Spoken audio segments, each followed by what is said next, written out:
ঋণ নিবেদিত ভোটের কুইজ অনুষ্ঠানে আপনাদের সবাইকে স্বাগত জানাচ্ছি। আমি ফাহমিদা তৃষা। আজ আমি আছি ময়মনসিংহ ৪ আসনে। ইতিহাস ঐতিহ্যে ঘেরা এই ময়মনসিংহ ৪ এখানকার ভোটারদের মধ্যে নাগরিক সচেতনতা বৃদ্ধির লক্ষ্যে আজ আমরা খেলবো ঋণ ভোটের কুইজ। আপনারা প্রস্তুত? আমাদের এবারের সেগমেন্ট কে কত জানে। এই সেগমেন্টে আমি উপস্থিত দর্শকদেরকে বাংলাদেশের জাতীয় নির্বাচন নিয়ে সাধারণ কিছু প্রশ্ন করব। আমার প্রশ্নের সঠিক উত্তর যারা দিতে পারবে তাদেরকে নিয়ে খেলবো পরবর্তী রাউন্ডে। আপা, আপনি যেখানে দাঁড়িয়ে আছেন এটা ময়মনসিংহ কত আসন? ৪। সঠিক উত্তর। আপনি যে আসনে দাঁড়িয়ে আছেন এই সংসদীয় আসনের সীমানাটি একটু বলবেন? উপজেলা সহ সদ উপজেলা যেটা আছে ওইটাই ময়মনসিংহ হলো ৪। সঠিক উত্তর। গণভোট কত তারিখে অনুষ্ঠিত হবে? 12 ফেব্রুয়ারি। সঠিক উত্তর। এবারের জাতীয় সংসদ নির্বাচন বাংলাদেশের কততম নির্বাচন? 13। সঠিক উত্তর। ভোটার হবার জন্য কি প্রয়োজন হয়? National ID card. সঠিক উত্তর। গণভোটের ব্যালট কি রঙের? রঙিন। সঠিক উত্তর। আপনি যাচ্ছেন আমাদের সাথে পরের রাউন্ডে। আমাদের এবারের সেগমেন্ট এমপি হলে আমি কি করব। দর্শক, ইতিমধ্যে আমরা পেয়ে গিয়েছি আমাদের 6 জন নেতাকে। চলুন তাদের সাথে পরিচিত হই। শরীফা সুলতানা, উদ্যোক্তা। আরাফাত রিলকে, সাংবাদিক। ইমতিয়াজ আহমেদ, সংস্কৃতি কর্মী। কামরুল হাসান রবি, সাংবাদিক। ইলিয়াস আহমেদ, সাংবাদিক। আনিসুর রহমান ফারুক, ব্যবসায়ী। ধন্যবাদ আপনাদের 6 জনকে। মনে করুন আপনারা 6 জনই এমপি প্রার্থী। আপনি যদি এমপি নির্বাচিত হন কি করবেন তা এখন আমাকে বলবেন। প্রথমে আপনার কাছ থেকে শুনতে চাই, এমপি হলে আপনি কি করবেন? সঠিক শিক্ষা অর্জন করতে পারে যুব সমাজ, এটার জন্য ব্যবস্থা নিব। মানুষের মধ্যে যে মানবিক মূল্যবোধ সেটি বৃদ্ধি করার লক্ষ্যে কিন্তু আমি কাজ করব। এছাড়াও এলাকার উন্নয়নে ভূমিকা রাখবো, বিশেষ করে মাদক চাঁদাবাজি বন্ধে আমি ভূমিকা রাখবো। একটি সংস্কৃতি পল্লী গঠনের জন্য আমি আপ্রাণ চেষ্টা করব। আমি এমপি নির্বাচিত হলে অবশ্যই প্রথমে চেষ্টা করব উদ্যোক্তা বান্ধব পরিবেশ তৈরি করার জন্য। কেউ আইসিটি পারে, কেউ ব্লক বাটি পারে, যে যেটাই পারুক তাকে সেই হিসাবে প্রশিক্ষণ দেওয়ার জন্য ইনশাল্লাহ ব্যবস্থা করব। যারা বেকার আছে তাদের একটা ডাটা বেস করতে হবে, নাম পরিচয় দিয়ে একটা ডাটা বেস করতে হবে। পাশাপাশি এইখানের যে সমস্ত ভূমি খাস জমিগুলো যারা সত্যিকার অর্থে বেকার, যারা ভূমিহীন, তাদের মাধ্যমে কিভাবে অর্থনৈতিক উন্নয়ন করা যায় সেই চেষ্টা করতে হবে। বেকারত্ব দূরীকরণে কাজ করতে হবে। অবহেলিত চরাঞ্চল আছে, সেই চরাঞ্চলবাসীকে এবং ময়মনসিংহের সদরবাসীকে একসাথে নিয়ে উন্নয়নের দোরগোড়ায় পৌঁছাতে হবে। এবং আমাদের ময়মনসিংহ সদরের যেহেতু বিভাগীয় নগর, এখানে মূল ক্যান্সার হচ্ছে যানজট। এই যানজট নিরসনে এবং তরুণদের যাতে বিভিন্ন কাজে উদ্যুক্ত করা যায় সেই হিসাবে কাজ করব। নতুন স্বপ্ন নিয়ে প্রতিবার এগিয়ে যাই এক নতুন আশা নিয়ে। ঝড় হোক বারো, কিছুতেই থামি না। জীবনের প্রতি মোড়ে সাথে থাকে আমার নতুন উজ্জ্বলতা। আর কাপড়ের উজ্জ্বলতার জন্য? তার জন্য আছে নতুন রিন, যার প্রো-সিএস টেকনোলজি গভীর থেকে পরিষ্কার করে আর ধরে রাখে কাপড়ের নতুনের মতো উজ্জ্বলতা।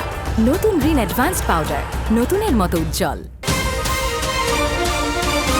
এবারের সেগমেন্ট আমার সমস্যা। দর্শক, আজকে আমি আছি ময়মনসিংহ ৪ আসনে। এখানকার ভোটার যারা, তাদের কাছ থেকে শুনবো এই আসনে কি কি সমস্যা আছে। সমস্যার কথা যিনি সুন্দরভাবে উপস্থাপন করতে পারবেন তাকেই বিজয়ী হিসেবে বিবেচিত করব। চলুন জেনে আসি ভোটারদের কাছ থেকে তাদের সমস্যার কথা।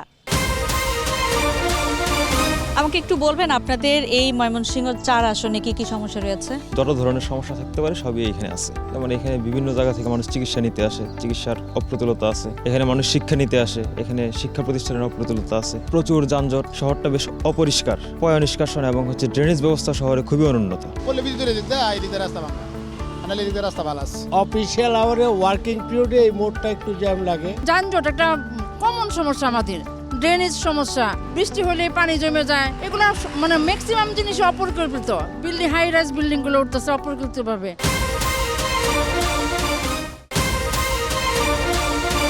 ভোটারদের মধ্যে থেকে সমস্যার কথা বলে যিনি বিজয়ী হয়েছেন,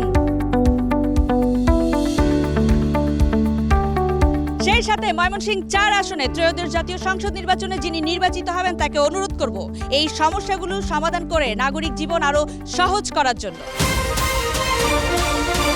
আমাদের এবারের সেগমেন্ট বাজ রাউন্ড। এই রাউন্ডে আমি আপনাদেরকে কিছু প্রশ্ন করব। প্রশ্ন করার পরে 4টি করে অপশন বলবো। 4টি অপশন শেষে আপনার যদি মনে হয় উত্তরটি আপনার জানা তাহলে হাত উঠাবেন। সঠিক উত্তরের জন্য +5 নম্বর, ভুল উত্তরের জন্য -5। কেউ উত্তর দেওয়ার পরে সেই উত্তরটি যদি ভুল হয় সেক্ষেত্রে চ্যালেঞ্জ করতে পারবেন। আপনারা কি প্রস্তুত? বাংলাদেশে প্রথম গণভোট কবে অনুষ্ঠিত হয়? 1975 সালের 15 জুলাই, 76 সালের 7 নভেম্বর, 77 সালের 30 নভেম্বর, 78 সালের 3 জুন। 78 সালের 3 জুন। ভুল উত্তর। উত্তর, কেউ চাইলে চ্যালেঞ্জ করতে পারেন। 77 সালে 30 মে। সঠিক উত্তর, আপনি পেয়ে যাচ্ছেন +5 নম্বর এবং প্রথম প্রশ্নে আপনি পেয়ে গেছেন -5। 2026 সালে গণভোট কোন বিষয়ে অনুষ্ঠিত হবে? স্বাধীনতা, সংবিধান সংশোধন, রাষ্ট্রপতি শাসন ব্যবস্থা, সংসদ নির্বাচন। সংবিধান সংশোধন। সঠিক উত্তর। গণভোটে জনগণ কিভাবে মত প্রকাশ করবে? প্রতিনিধি নির্বাচনের মাধ্যমে, হ্যাঁ বা না ভোটের মাধ্যমে, লিখিত মতামতের মাধ্যমে, মৌখিকভাবে। হ্যাঁ বা না ভোটের মাধ্যমে। সঠিক উত্তর। গণভোট গণতন্ত্রের কোন রূপ? পরোক্ষ গণতন্ত্র, প্রতিনিধিত্বমূলক গণতন্ত্র, সরাসরি গণতন্ত্র, সামরিক গণতন্ত্র। প্রতিনিধিত্বমূলক গণতন্ত্র। ভুল উত্তর, চ্যালেঞ্জ। পরোক্ষ গণতন্ত্র। ভুল উত্তর, চ্যালেঞ্জ করতে চাইলে করতে পারেন। সরাসরি গণতন্ত্র। সঠিক উত্তর, আপনি পেয়ে যাচ্ছেন +5, আপনারা দুইজন পেয়েছেন -5। এবারের জাতীয় সংসদ নির্বাচন কত ঘন্টা সময় ধরে হবে?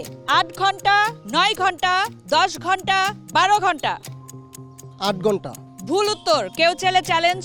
9 ঘন্টা। সঠিক উত্তর, আপনি পেয়েছেন +5, আপনি পেয়েছেন -5। ব্যালট পেপার কোথায় রাখা হয়? টেবিলে, ব্যাগে, ব্যালট বাক্সে, পকেটে। ব্যালট বক্সে। সঠিক উত্তর। ভোটার তালিকা প্রস্তুতের আইনগত দায়িত্ব কার? পুলিশ, স্থানীয় সরকার, নির্বাচন কমিশন, সংসদ। নির্বাচন কমিশন। সঠিক উত্তর। নির্বাচনী আচরণ বিধি জারি করে সরকার, আদালত, নির্বাচন কমিশন, মন্ত্রণালয়। নির্বাচন কমিশন। সঠিক উত্তর। পোস্টাল ভোট কাদের জন্য? প্রবাসী বাংলাদেশী, বাংলাদেশের গ্রামে বসবাস করা নাগরিক, বাংলাদেশের সকল জনগণ, বিদেশ থেকে যারা বাংলাদেশে এসেছে তারা। প্রবাসী বাংলাদেশি। সঠিক উত্তর। নির্বাচন কোন ব্যবস্থার অংশ? রাজতন্ত্র, গণতন্ত্র, স্বৈরতন্ত্র, একনায়কতন্ত্র। গণতন্ত্র। সঠিক উত্তর। গ্রিন ভোটার কুইজের আজকের সেরা দুইজন বিজয়ীকে আমি পেয়ে গিয়েছি, কিন্তু তার আগে জেনে আসি টিভি পর্দায় দর্শকদের জন্য আজকের প্রশ্ন।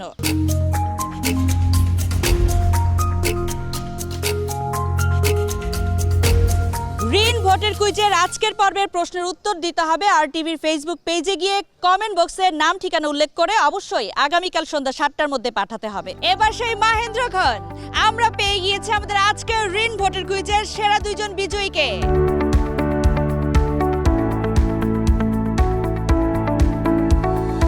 টিভি দর্শকদের জন্য গত পর্বের প্রশ্নের উত্তর, সঠিক উত্তরদাতাদের মধ্য থেকে যিনি বিজয়ী হয়েছেন তার নাম। ঋণ ভোটের কুইজ আসছে আপনার আসনে, সে পর্যন্ত প্রস্তুত থাকেন। আর আজকের মতো ঋণ ভোটের কুইজ থেকে বিদায় নিচ্ছি আমি ফাহমিদা তৃষা। দেখা হবে আপনার আসনে। ভালো থাকুন, সুস্থ থাকুন, আর টিভির সাথেই থাকুন।